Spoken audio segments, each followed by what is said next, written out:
Friday night and... Bruh! I dropped it. Focus, camera.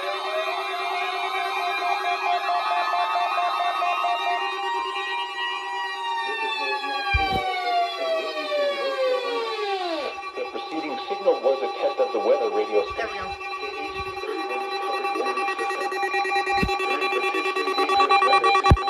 Receivers can be automatically activated by the signal to warn of the impending hazard.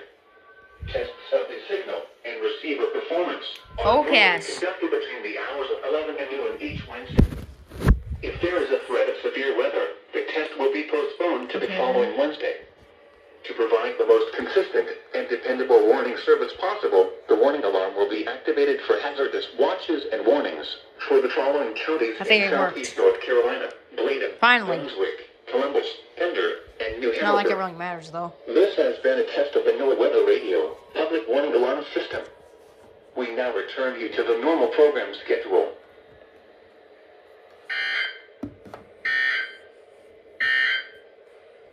And now taking a look at the forecast.